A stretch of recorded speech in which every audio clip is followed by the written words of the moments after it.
Okie dokie, folks, welcome back to Monday Night Shaw right here on the Backbreaker Media Network. My name is Kyle Shaw, a.k.a. the Canadian Goose, and on the show today is the one and only Steven Stiles, Squig. Squig, you've been on the show twice before. This is your third time round. Third time's the charm, that's what they say, eh? Yeah, I'm excited to be back again there, Goose. How's it going, bud? It's going good. How about yourself? I'm doing okay. Well, I guess we should get right into it just because we're on the time frame here. COVID-19 happened this year. Yeah, it's been a very terrible year all around. Plus last year, I'm not going to lie, 2020 was a very big year for us. We were the only promotion in Alberta outside of PPW down in Lethbridge, that actually ran. But we were the only promotion in the last 20 years that actually went weekly, and we did it through a pandemic.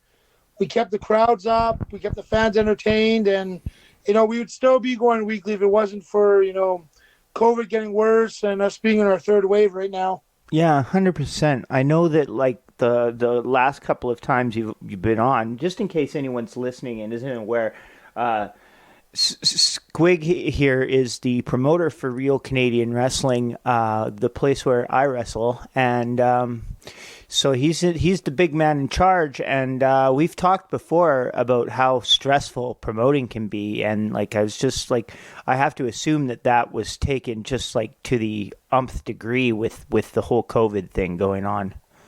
Oh, it was beyond we put it this way, running weekly was so stressful and hard to get going because, with COVID, we had to make sure we had the forms for everybody to sign, the waivers, someone taking temperatures of not just the performers, but every fan that came in.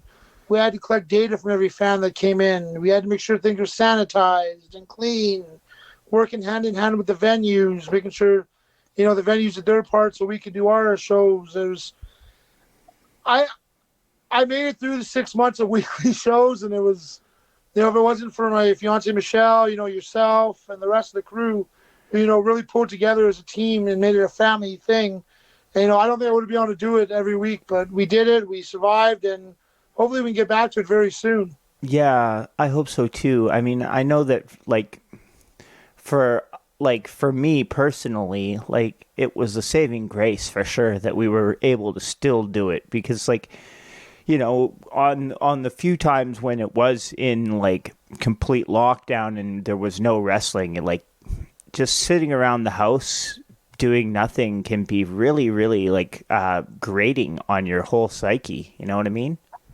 Honestly, you're not the first one to say that. I've spoke, with many of the workers, the fans.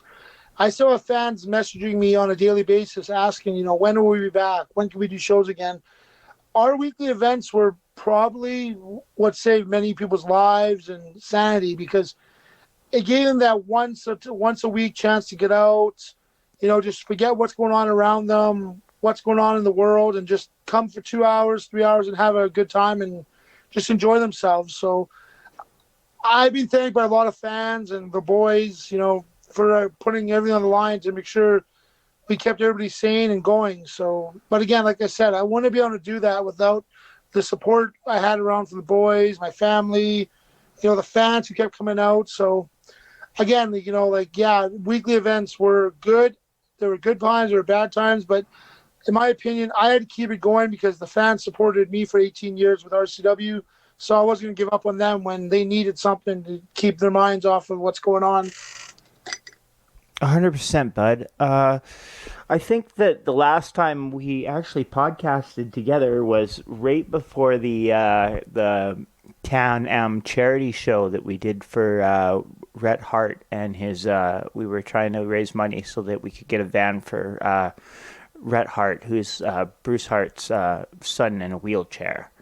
Yes. And since then, it's been announced online that Can-Am Wrestling is actually going to be making a return, and RCW is going to be involved with them. Can you give us any more details about the whole Can-Am Wrestling thing and the emergence of the Alberta Wrestling Alliance or Alberta Wrestling Academy, and just give us some of your thoughts on the matter. Well, like the way I look at it is like, I'm good friends with Otto. He's the one he first started Can-Am Wrestling 25 years ago with Steve Wild and the late Steve Gillespie. And Otto came to me, he talked to me, and he said he wanted to re-release all the old Can-Am footage and do a weekly online show called Can-Am Wrestling, showcasing the students as they develop, having some of the RCW stars on there. And, from what he told me is Can-Am's just going to be an online show company. They're going to handle the online. We're going to handle the live events and work together. So I hope that's what it is, and I look forward to seeing what comes out of it. I've been to the school many times. They've got a good setup there. They've got good trainers there, such as Steve Wild, Bruce Hart's there, Tori Hart, Bryce the Slammer Sova. The Thickness Reed Matthews is one of the trainers there now. So I didn't know that. Right on. In Calgary, it's a good place. People to get their break. But I also want to plug. I think they're called Workforce Performance Center now, which it's been run by Raj Singh and Mo Jabari. So Calgary has two good schools. But again, back to Can-Am. Otto's been a friend of mine for almost 25 years now, to be honest. And, he's one of the good brothers. And, I look for good things to come out of what's going on with him and his partner, Ed Anderson, And so, yeah, Can-Am, they want to come back doing online stuff. I endorse that, and hopefully it takes off for them. And once we all get back to business, Can-Am and RCW can work together and present a lot of exciting new and amazing things for the Alberta wrestling scene. Solid. And I think while we are talking about wrestling schools, we should also mention the Top Talent Wrestling Academy in Edmonton. That's where I train, and Heavy Metal runs the place, so that's where he trains too. Honestly, like I say, Heavy Metal and MRB, they're the two head trainers at the Top Talent Academy. Metal's one of my close friends. I can't say more than many good things for him. He's one of my closest friends. MRB, a great talent. So right now, I think the Top Town Wrestling Academy is probably the premier training academy in Western Canada right now for like production value, experience, and all that. So yeah, I'm really excited to see what comes out of Top Town Academy as well when things open up again here. And I know Heavy Metal, he lives and breathes his business. He's got that school running on all cylinders, great things coming out of there. And, I recommend anybody that wants to try their luck in professional wrestling, give Heavy Metal a call or give Otto a call and, start your path to wrestling today. Don't wait. Yeah, 100%. I've definitely, I've been learning some very, very cool things down there, when it's open and not closed because of the COVID thing. But I've definitely learned a lot of really cool things and can't wait to show them off in matches and whatnot. And a lot of it is all thanks to Heavy Metal and to MRB. You released a poster for a show at the end of May. It's going to take place in Radway, the Clash of the Titans, and MRB's on the poster. Is he going to be wrestling with us at that show in May? I'm going to give you a breaking news update that you're the first one that people are going to hear it is on your podcast. I'm excited that we confirmed the main event for that show will be Michael Richard Blaze for the first time ever facing Heavy Metal one-on-one. Oh, solid. Yeah, that'll be a banger for sure.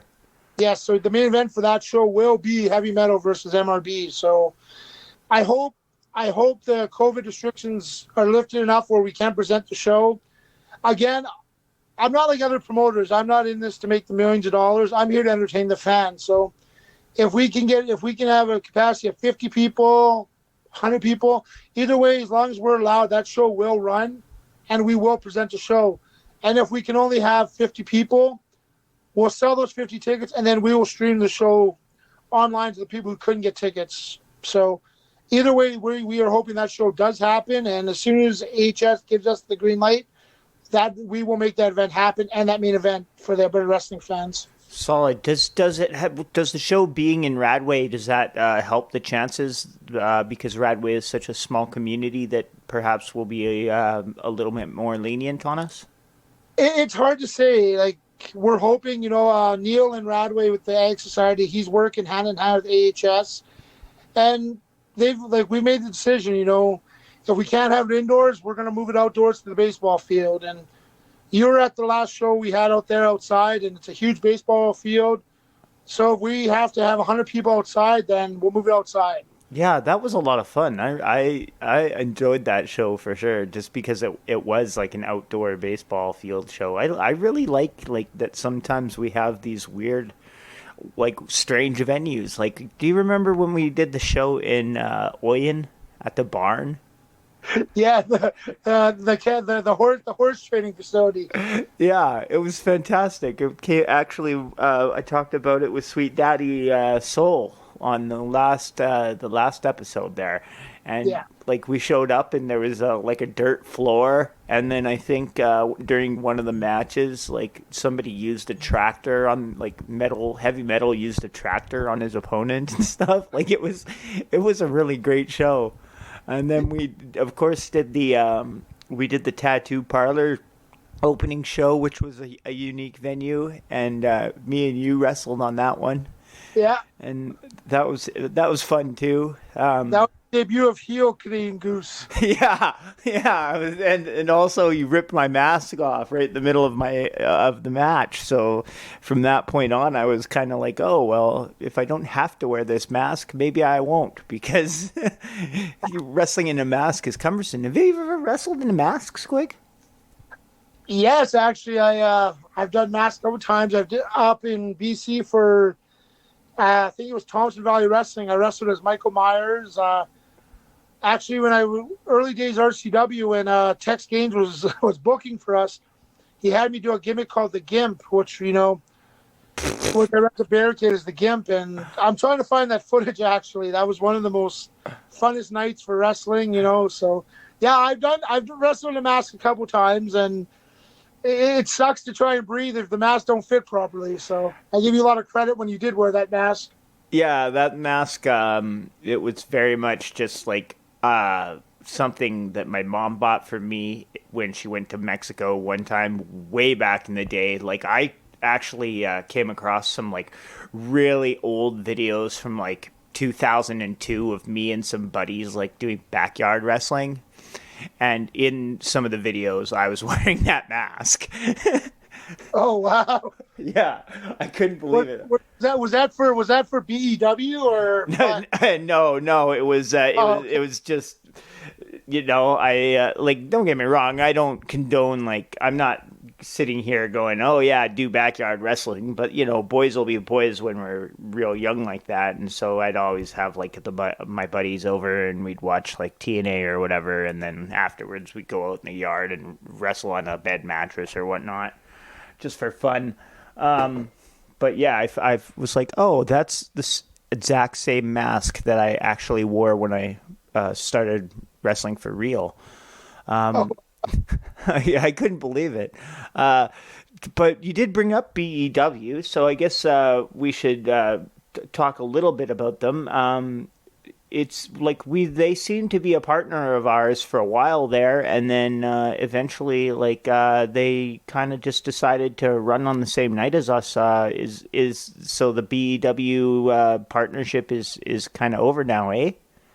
I honestly, Goose, I don't know what happened there. I thought I was good with the promoter Claude, and then one day he messaged me, started ranting and raving, and then next thing you know, he's doing his own thing, and he's bringing in different people and all that. So I just said, okay, well, all the best to you. Good luck, and that's it. Like, guys want to work for him, go work for them. It's your decision. But honestly, like, you know firsthand. I'm one of the busiest promoters out there. So if I can run, I'm running every Friday and Saturday unless I'm in the hospital or I can't make it. So it's really hard when he's using 80% of our guys. But I see he's reached out and got the MPW roster, which again, all a great crew of guys. So good luck to him. And again, I I choose my words very wisely because I don't really want to get you in heat per se, but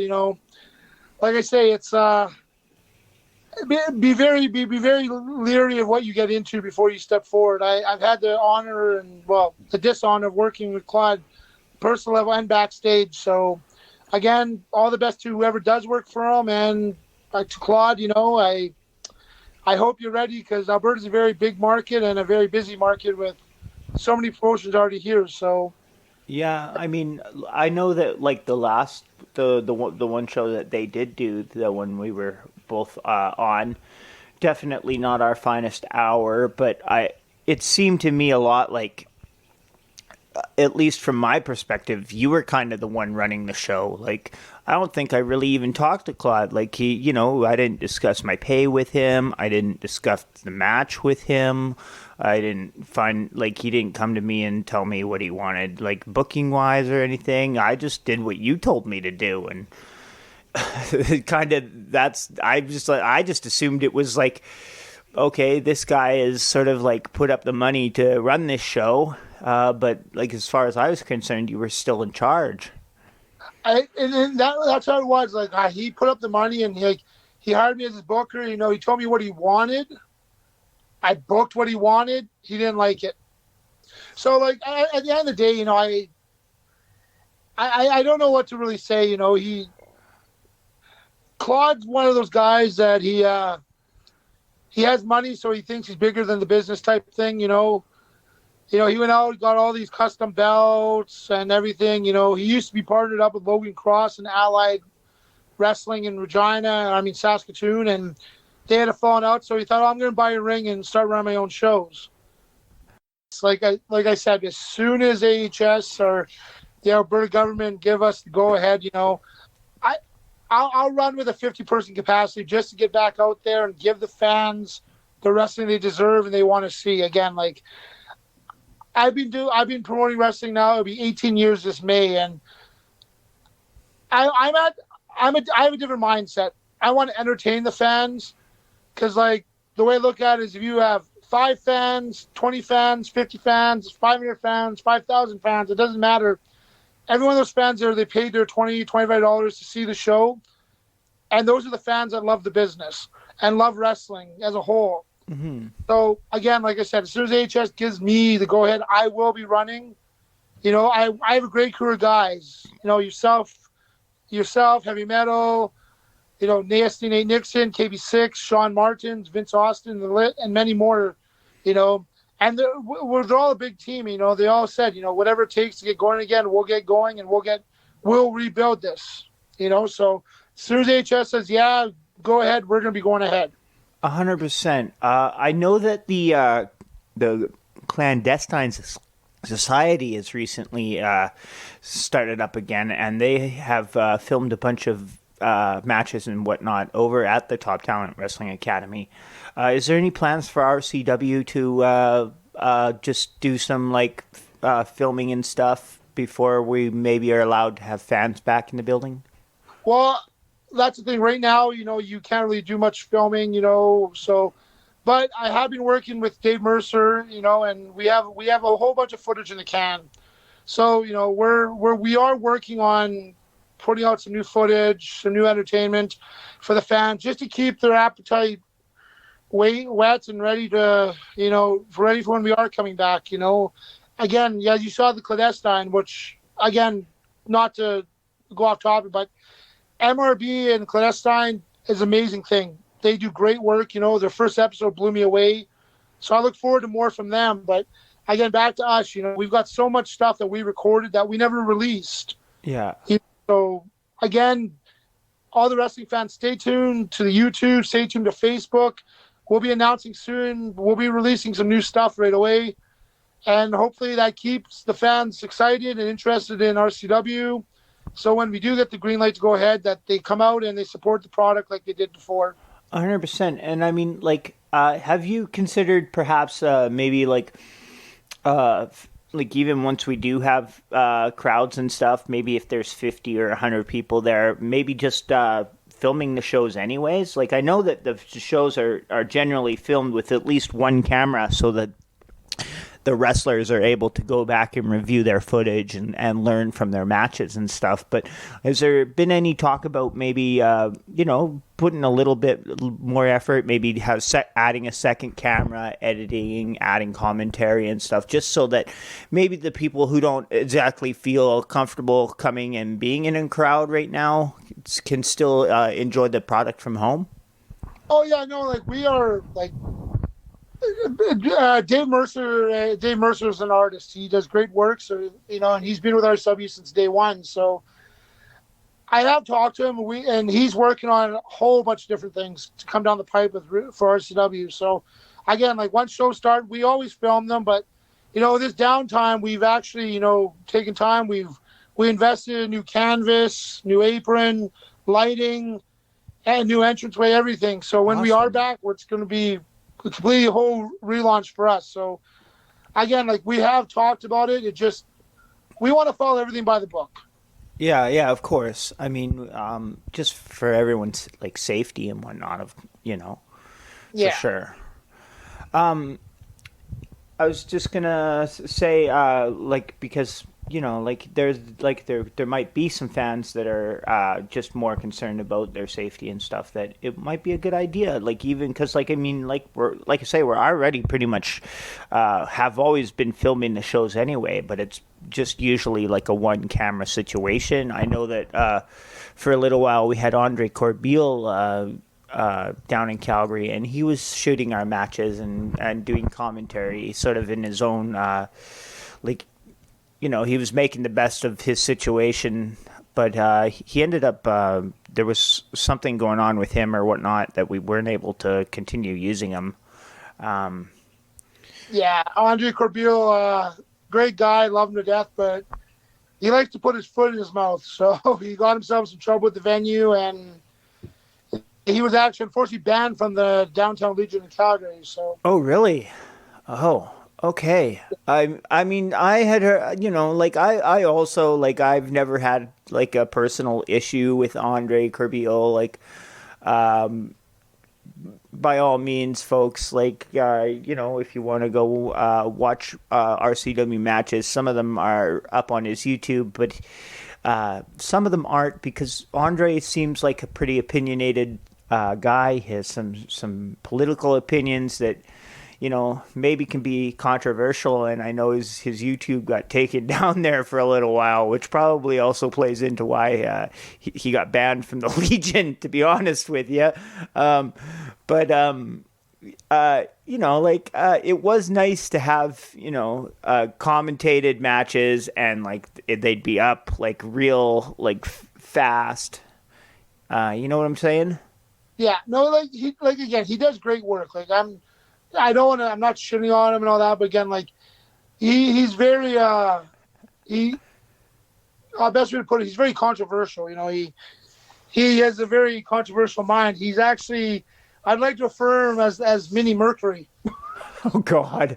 I don't think there's as much heat as Mercury does, but this whole title of this podcast should be I don't want to get heat, but well, again, you know me, Kyle. I have no filter, so I personally don't want to see you get in trouble with the people that Backbreaker Media. But yeah, again, I honestly don't care what I say. It's professional wrestling is a very fickle business. You got to be thick-skinned.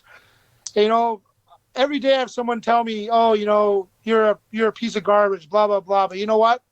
At the end of the day, I'm still here. They're still here. I'm still promoting, and I'm still running shows. Yeah, I mean, anyone that's going to go around telling people that they're pieces of garbage is who the fuck cares what they think, to be honest with you?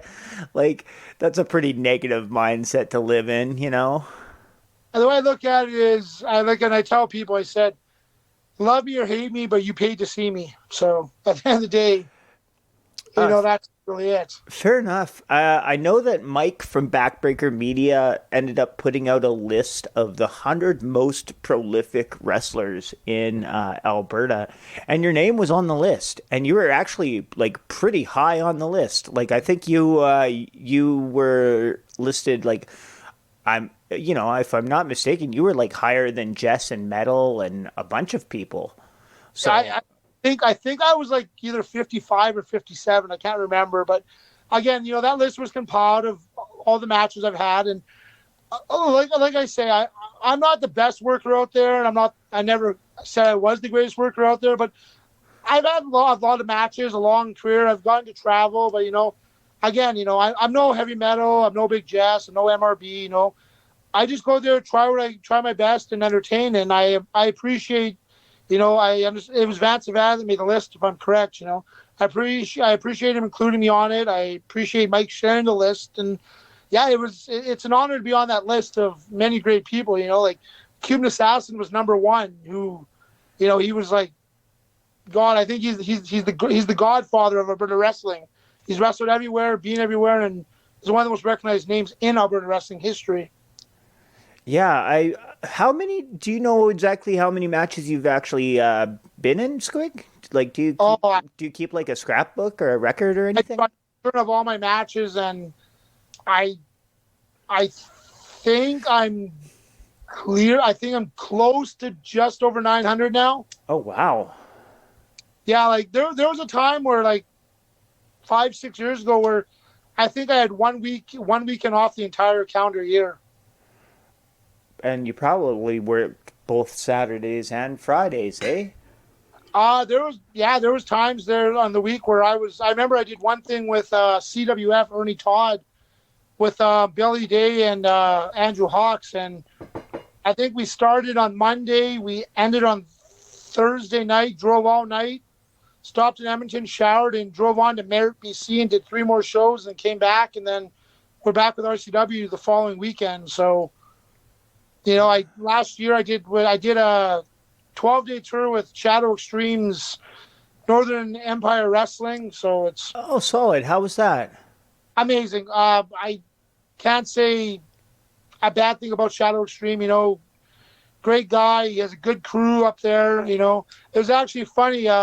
His father runs his ring crew, setting it up, tearing it down. So it was like spending a week with my dad. Dirty jokes and just pulling through all the towns and just keeps on trucking. So it was like being on our own shows. Just I didn't have to book them or promote them. That's crazy because I actually just set it up the other day. I'm going to be recording with Shadow Extreme on Monday, doing another Monday Night Shaw.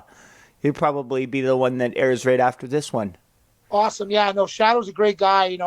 He was actually supposed to come out for a couple shows last year when we were running, but unfortunately, his schedule, he's on the band up in his reserve, so he's very busy up there. Plus, again, he's one of the nicest guys. He's straight edge though. Like so that's the one thing. He doesn't drink, doesn't smoke. He's very straight laced. So he's very career oriented. He's one of the guys. If he's given the right opportunity, he's going to succeed. On that tour he had Super Crazy from ECW on there, and he had a match with Super Crazy that just blew me away. I couldn't believe, he kept up Super Crazy, tore the house down. He worked Giant Orion, great match. Worked Matt Hart, great match. I worked him a couple nights. It was just, again, like you're going to get a good interview out of Shadow, and I hope to see him come out this way in the very near future. Awesome. Well, is there anything specific you think I should ask him about? No, just ask him where he got his start. Talk. He'll tell you about his promotion, about working with the Native youth. He reminds me a lot of a young Red Thunder, to be honest with you. He's very straight up there. He's for his people in his community. So yeah, that'll be a very good interview for you to have with him. Solid. Well, I'm definitely looking forward to that for sure. How far north did those shows end up going? Actually, we started in Cranberry Portage, Manitoba. And then we drove to Saskatchewan, back to Manitoba, back to Saskatchewan, and then we ended up on the last thing was, I think it was Pelican Narrows, which is like right before you hit the ice road. Like the last show was 3.5 hours from the last town. So it's 3.5 hours of driving on ice road to the last town. So. Oh, geez. Have you ever done those tours with Tony Condello? No, I've never got the opportunity to, but I've heard many great stories from like guys like Slammer and Matt Hart and kids. I mean, Dalton Rowe, KB6, Divine, Rivers. The list goes on. So that's a tour that that makes or breaks professional wrestlers. If you can survive that tour, then you're made for this business. 100%. I watched a documentary about it on YouTube recently. Yeah. And I thought it was fantastic. I like when I watched this documentary, I was like, okay, well, I think I'd like to do one of these tours because like, yeah, the travel looks like it's just insane and like really, really like long hours and very stressful. But the shows looked like it was such fun. Like it was like 90% just kids and, people coming out to watch wrestling and have a good time, and they haven't seen entertainment in a long time. So I imagine like performing in front of those crowds would be like a really, really good time. Northern communities, honestly, are some of the best crowds because they don't get that kind of entertainment very often. Maybe once a year. That's why Tony Condello has been so successful doing those tours up there, because you're going up to remote communities where you can only go drive in the winter. Where if the lake's not frozen, you're not getting there because the only way in is flying or train. So that's, like a person to talk to about that and could probably tell you so many amazing stories would be Bobby Sharp. I think he's done like 10 tours now. Oh, okay. Oh yeah, if you have a chance to ever sit down with Bobby, he's the guy to tell you so many great stories. I would love to do a podcast with Bobby. I did one with Kat a while ago, which was a lot of fun. Oh, I love Kat. Kat's a fantastic person. I also did one with KB6, and he spent most of the podcast talking about one of his Northern Tour experiences. Yes, the infamous Northern Tour that KB6 was on. Did you listen to the podcast? Pardon me? That infamous tour led to an RCW full-time debut for KB6. Yeah, it was quite the story. I honestly, like, there was actually a couple of points where I was listening to it and I was like, I don't know if I'm actually going to be able to put this out. But eventually, I think we just settled on, well, this is the way things went down from KB6's perspective. And, I have no reason to doubt him or think that he was, like, lying about any of it. So I was like, KB6 is my friend, so we're just going to put the podcast out as it is. And that's what happened. That's the one thing. Like, I've known KB6 now a couple of years, and he's one of the most realist guys you can get to know. He's got a bright future, great heart, very funny, relaxed, but he's also very passionate about how he's treated, how the business is treated, and how others are treated. So, and what happened to him on that tour was, in my opinion, was garbage, and it was from someone who he looked up to, someone that he looked to as like a mentor, and I'm not going to name names because I don't need the threats or the drama or the chase downs or whatever. Mm-hmm. But again, it happened. It went down. It was shitty. It happened, but he came out stronger, better, and now, honestly, from what I see, his career has went leaps and strides since he broke away from that and came to us. He had a great run as our Carmel champion. Had probably one of my all-time favorite matches against Sweet Daddy Soul. He's had great matches with Heavy Metal, Nate Nixon. So KB6, he had to suffer through a shit experience to get better, and nothing but up for that guy. 100%. He's like one of my favorite people in RCW, and I'm very glad he came over and joined up with us, Yeah. I mean, I could say the same though for like a lot of like the MPW roster. Like, anytime we do like the out of town shows where we have them on, or like even when we did BEW and stuff, it's always nice to see those guys. Like, you know, the guys like Mitch and Rich King and uh, Blake Cannon and T.Y. Jackson. Can you just give me like a short list of like three guys from MPW that if you had your way would be coming over and joining RCW? Oh, Kyle, you put me on the spot there. I have a lot of, well, I look at them as friends, but a lot of, people there. But like, honestly, the one person I've always been a huge fan of, and I think he's like untapped and so much potential to break out, is Mitch Clark. Every time I've talked to him, he's respectful. You can tell he loves the business. He's a former UFC fighter again, so he has the self-discipline and respect. But Mitch Clark, right up there. I would love to bring Rich King and Lumberjack Larry as a package, as a team. Those two together blow me away. I think they're actually, honestly, in my opinion, they're like twins. I love them both equally and love to have them both in the locker room. T.Y. Jackson, like, amazing person. Can't look forward to having him, working spot shows. Another one that I only met him at the last Radway show, but he blew me away, was MK Singh. Oh, okay. Yeah, he's with some seasoning and the right people and working the right guys. He's got such a bright future ahead of him. Blake Cannon, another one. Blake Cannon reminds me of a young Kerry Brown. He doesn't have that $1 million body, but knows how to talk, knows how to act, has a presentation. So again, like, probably that's my core five guys, right? This core 5-6 guys I would love to see in RCW on a more regular basis. But again, that's not taking away nothing from the other guys, like the Dad Bod Squad, entertaining as ever.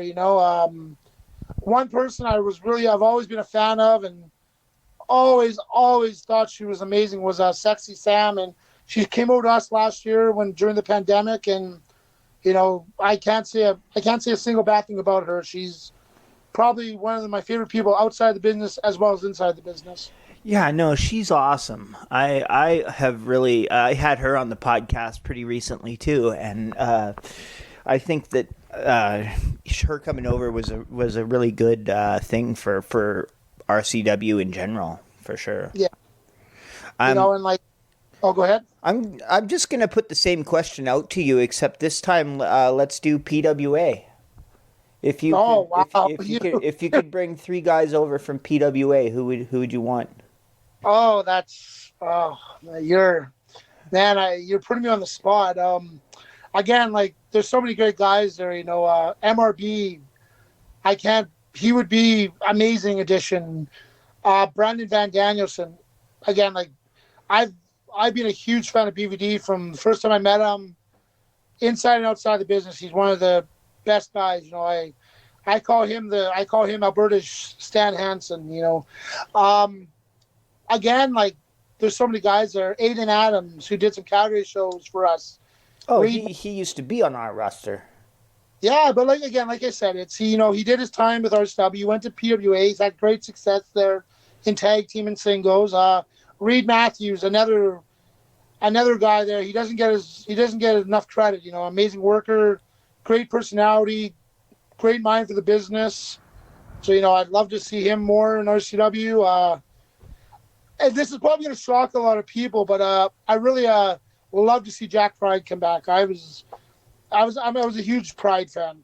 100%. Me too. I missed Jack Pride. He was a great wrestler and like really entertaining. Like, he wrapped his mind around like promos and stuff.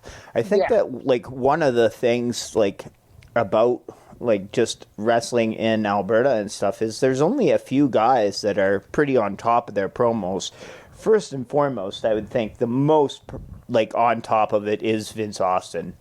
Like, he's doing a promo for almost everything you ask him to do. Like, he's got a promo before his match and when after his match, and then half the time he's going to cut a promo like during his match. You know what I mean?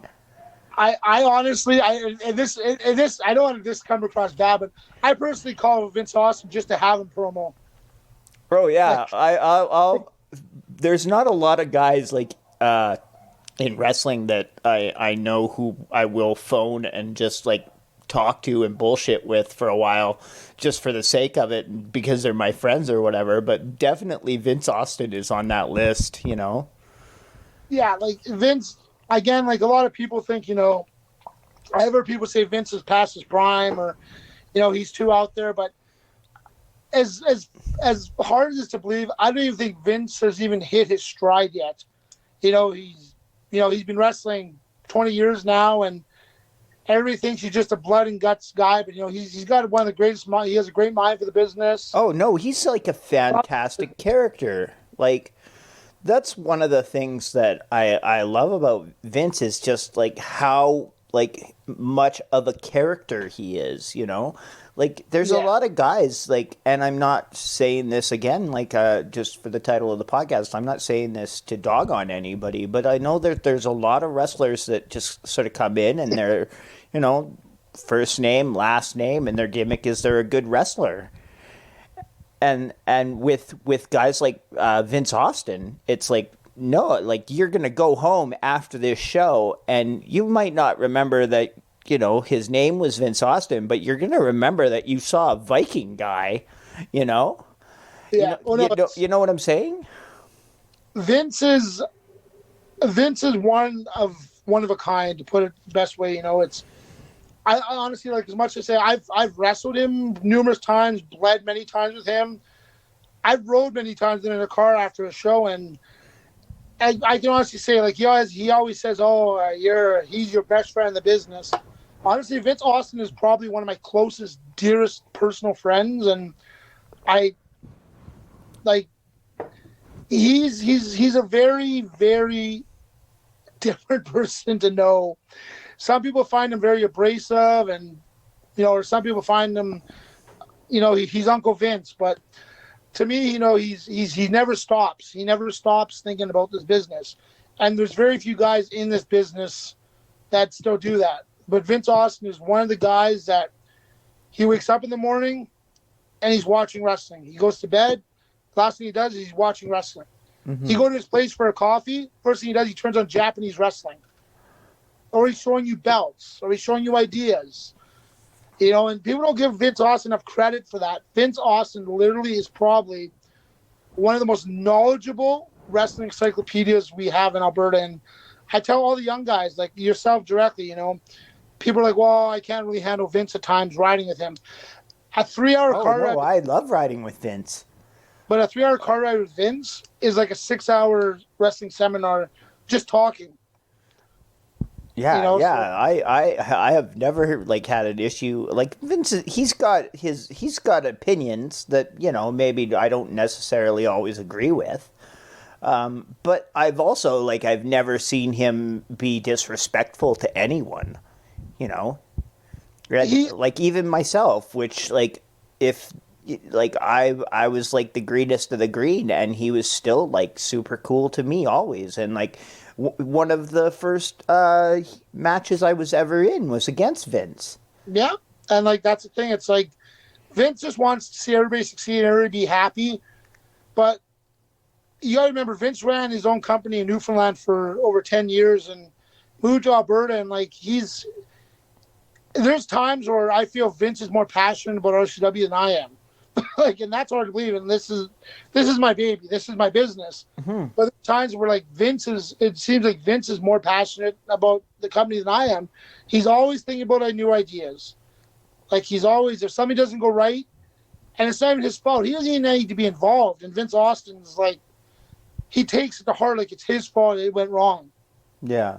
Yeah, I say, I've ridden to a lot of shows with him, and he can be very opinionated at times, but like most of the time when he explains his opinions to you, like especially when it's about like wrestling and not so much about like politics or whatever, it all makes a lot of sense. Everything he all his wrestling opinions and whatnot, Yeah. But that's exactly it. Like, people don't. We need more of that in this business right now.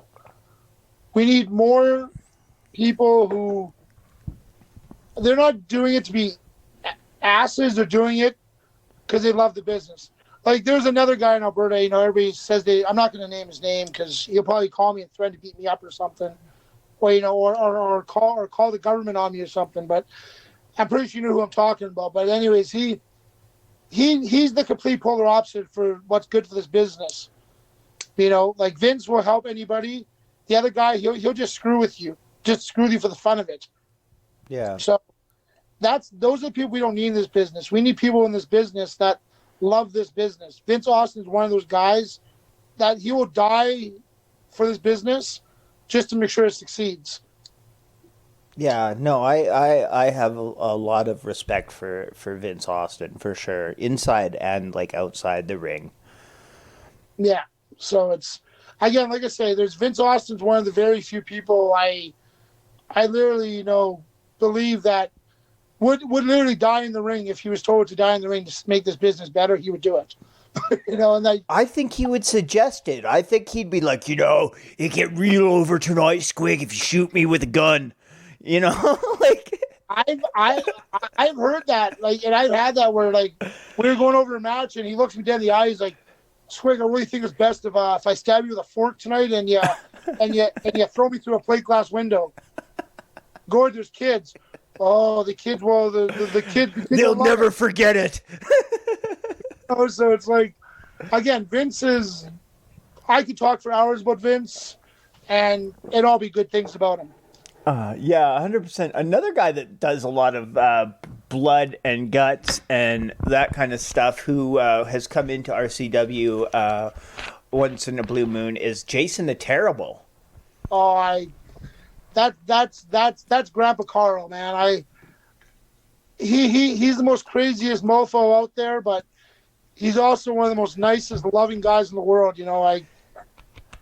I've known Carl since I was a kid going to Rocky Mountain Wrestling in Calgary. I remember him doing a match in Calgary, covered in blood, coming back after, and I wanted his bandana from the back of the nightclub. It was covered in blood, and he's like, "Kid, here's the bandana." And I still have that bandana in a box in my dad's basement. But one of everybody had a bucket list. I'm sure you have one. Guys who you'd love to wrestle in this business. Mm-hmm. And mine is different from many people. I don't dream to ever have a match with CM Punk or Hulk Hogan or The Rock or John Cena. My bucket list, like guys like Steve Rivers, Jason the Terrible. Have you not wrestled Steve Rivers? No, I've never had a match with him. I've teamed with him.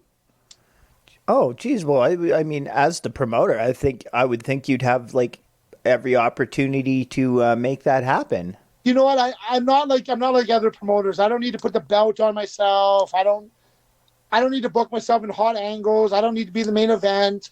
That's why I have a roster of great talent that I can be the main event. That they deserve the main event. Yeah, 100%. And Steve Rivers is fantastic. I remember that you put me in a match with him, and it was a lot of fun. I made some very like rookie mistakes during the match, and I'd really like to wrestle him again at some point, just because like I think I've kind of grown as a wrestler since then, and it would be a much better performance. But that's one of those people I'd really like to redeem myself against is him and probably Sidney Steele as well. Sorry, continue? Yeah, those are matches that could happen. Again, like I said, my bucket list was like guys like Rivers, Steve Wild, the late Steve Gillespie. But like right now, all that's left on my bucket list for guys that I've left I want to have a match with is Steve Rivers and Bruce Hart. Oh, okay. And like one of my biggest goals, one of my biggest things on my bucket list was to wrestle Jason the Terrible and to team with Jason the Terrible. And I got to do both of them. I've got to wrestle him, where we went out and beat the holy hell out of each other, where I've never bled so much in my life as I did in that match with him. And I also I got think I saw some of that on YouTube. It was like you and Cujo against him and Dr. Zhivago. and Tyrone Ironside. Yeah, Oh, okay. yeah, that was it was an honor to, but I got to work Jason like numerous times as well, you know. But my biggest my one of the biggest career highlights was I actually got to win the RCW tag titles with Jason the Terrible. Oh, awesome. Yeah, and so like that was a great honor. But again, like I said, that's everybody's a bucket list. That was my bucket list. So with Carl, you know, like 2 years ago, we had the whole issue, you know, where he came in, he worked slammer, he got concussion, went crazy, Yeah. scared everybody, bled everywhere.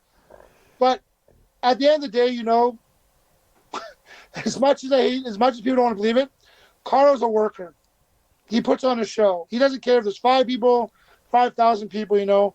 Sure, he was not loopy, but he was also old school selling. Because you got to remember, Jason comes from the generation where kayfabe was 100% real, and fans still believed it was real. Well, like, I mean, I wrestled on that same show, and I was like, oh, if he comes back to the ring during this battle royal, I'm just going to get the fuck out of here because I don't want to get beat up.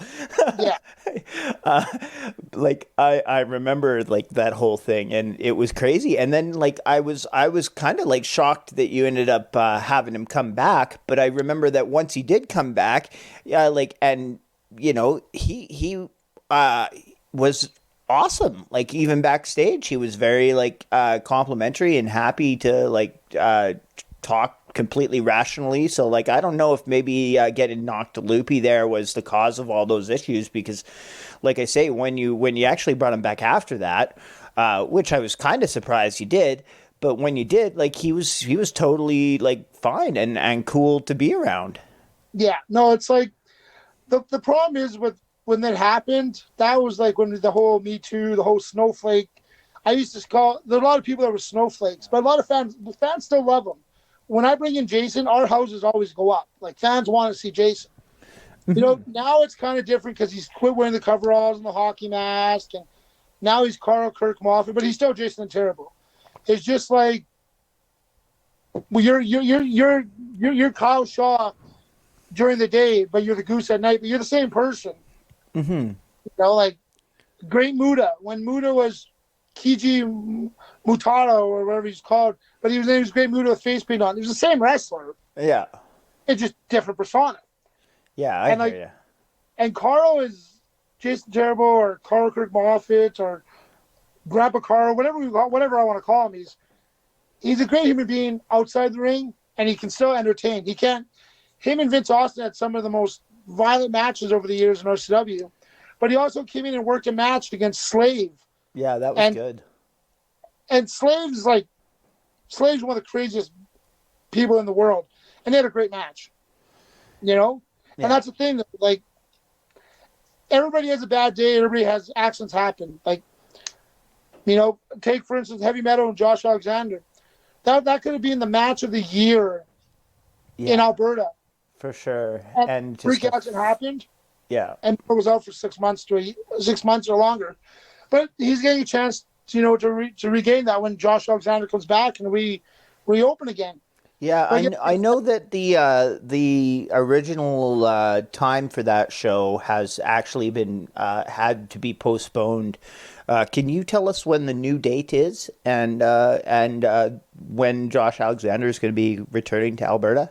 Yeah, the new date for that is Friday the 11th in Calgary, and Friday June 11th in Calgary and Saturday June 12th in Edmonton.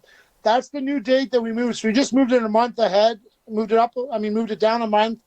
Josh Alexander has said he doesn't care if there's 10 fans, 50 fans, 500 fans. He wants to come back no matter what and have that match with Heavy Metal and give the fans the match they were supposed to get. So right now with the COVID restrictions, it got pushed to the Edmonton show is now June 12th. It's still going to be the 18th anniversary show. It's still going to have all the big matches planned, everything. We're just, like I said, that's when we moved it up to. People who already had bought advance tickets, when the date got changed, they were given a choice. They could get a refund on their tickets or they keep their tickets. And we're going to give them a special commemorative 18th anniversary T-shirt.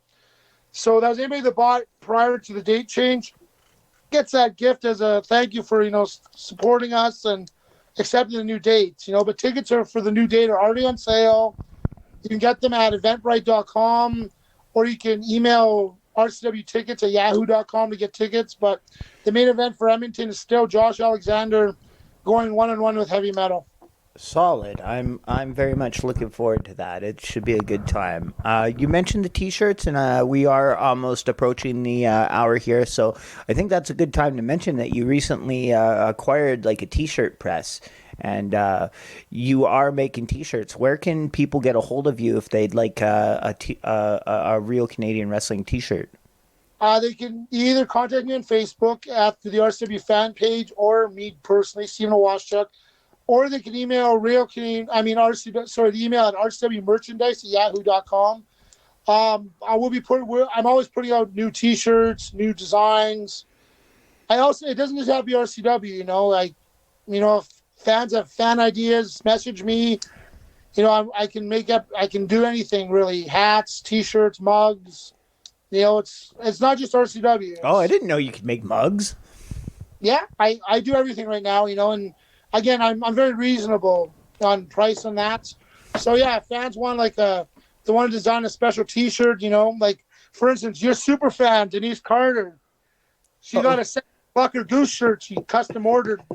So yeah, no, I appreciate it. I mean, for sure. I mean, I would have probably liked to get a little bit of cut if you're going to sell T-shirts with my likeness on them, but I'm happy that Denise got her shirt for sure. It's that's the thing, and we're gonna do a contest pretty soon where you enter to win a date with the goose. I think all these women chasing you. We'll probably make about $4. I don't know, and I think Denise Carter will probably buy all the tickets just to guarantee the win. Oh yeah, maybe. I mean, but no, like I said, it was good talking with you, Kyle, and like I said, keep up the good work. You've really, come into yourself in the last 2 years. Every time I see you, you're getting better and better. You're listening, you're taking direction, you're listening to all the vets, and I'm really impressed with you. I'm proud of you, how you've come along so far in the last 2 years. Yeah, and I mean, it's been fun. I mean, one thing I think we should probably touch on, just because I don't think I've talked about it like at all publicly, and it was kind of a big thing for me, was me and you actually wrestled in the first ever Baconator on a pole match in the history of professional wrestling. Yeah, I was picking bacon out of my nose for about 3 days after that, and mustard, but it was a fun match. Like, again, that was, I know it wasn't a Matt Classic, it wasn't no Sean Kurt Angle, but no, I had fun. It was an honor working you, man. You came up with a really great idea. The fans ate it up. I had to eat a greasy burger, which almost killed me because, I'm trying to stay away from that junk food now. Yeah, but I'm right there with you. But it was a fun match. I had a blast. So, it was creative, and, who knows, maybe one day we can do it again, but next time we'll have to do a carrot on a pole or something, or maybe just salad on a pole. Something a little, healthier that's not going to just completely drain our entire allotment of daily calories. Yeah, for sure. But like I said, you're doing amazing work. Your podcast it's one of my favorite ones to listen to. I listen to all of them, and keep up the good work, Kyle, because, when you have doubt in yourself, you only have doubt, you're the only one doubting you right now. Everybody's behind you, supporting you, so keep up the good work, and hopefully we're back to business soon so all those fans can start honking for you again. Yeah, 100%. I mean, there's not many greater feelings than when you're out there in a packed house and everybody is just pumping their arms and chanting honk, honk, honk. It's a really great feeling. Anyway, yeah. Squig, I want to thank you so much for coming on the show again here. Yep. I appreciate having you on every once in a while, just to give us the old update on all the business and whatnot. Is there anything else before we go that I've missed touching on that you want to get out there into the universe before we cut it off here? Like I said, just support. Keep supporting all the Real Canadian Wrestling stuff. Stay tuned to our Facebook page, our Twitter, our Instagram. Myself, Dave Mercer. We're working on some fun things coming up, some retro RCW matches. We're hoping to put out a new product soon. for the fans to keep them refreshed and ready for when we do come back. And, you know, if you want RCW merchandise, email rcwmerchandise@yahoo.com, and just keep supporting independent wrestling as a whole. You know, Clandestine, they're doing great things, you know, so again, just keep supporting. If you want to train to wrestle, check out Top Talent Wrestling Academy or the AWA in Calgary. And yeah, just stay safe, wear a mask, and have a good time. Awesome possum, buddy. Thank you very much.